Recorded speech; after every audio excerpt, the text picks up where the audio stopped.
It's quite fitting that I have the clock behind me on the wall because I want to talk about control and finding content and happiness in one's life.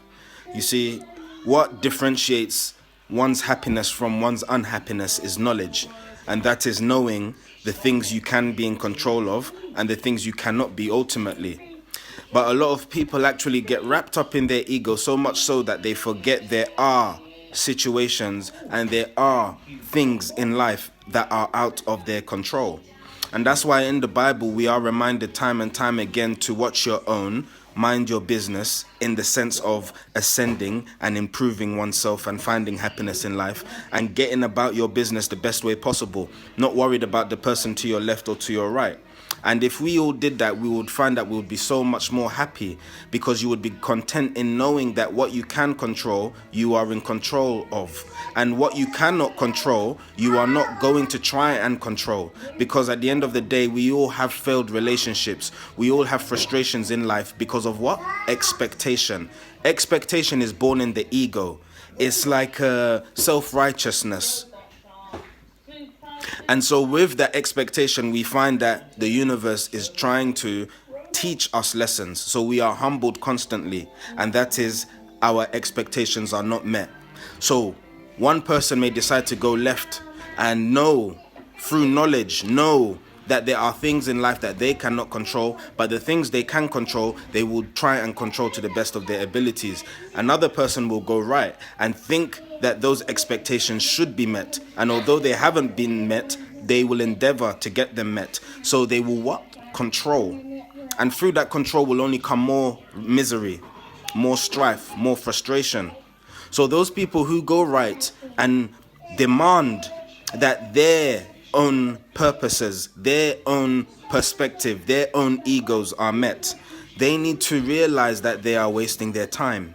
Because the universe is bigger than the ego. The objective is the collection of the subjectives. So no subjective has right over any other. So people, check out the time behind me. Time is ticking, as always. We all know that time is an illusion, but we need that measurement to make sense of things as we are. So that's all cool. But at the end of the day, I cannot control time. I cannot control somebody else, but I can control what I do. Reason I brought this about is because this morning, funny enough, I had a situation where I was actually pitted against myself. You see, I may talk a lot of insightful things, but I am a student, I am a human being. So I'm constantly being tested with what I, teach, practice what you preach, really. Whether you meet them or not, you may still have the knowledge, but wisdom is application of knowledge. So this morning, I had an expectation of someone, and that person didn't fulfill that expectation, right? So I had two choices. Either I go down with them and myself sell my soul because I want my ego to be redeemed. So I would not make the best out of the situation, just try and make it difficult so that my ego's met. Or, and I almost went that route, by the way, or I can see the bigger picture and know that I am part of that big picture. So in my small picture, regardless what the other small pictures do, I need to do what I need to do to the best.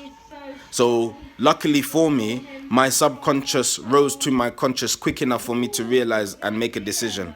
So I did actually go with the former initially, but quickly I switched to the latter.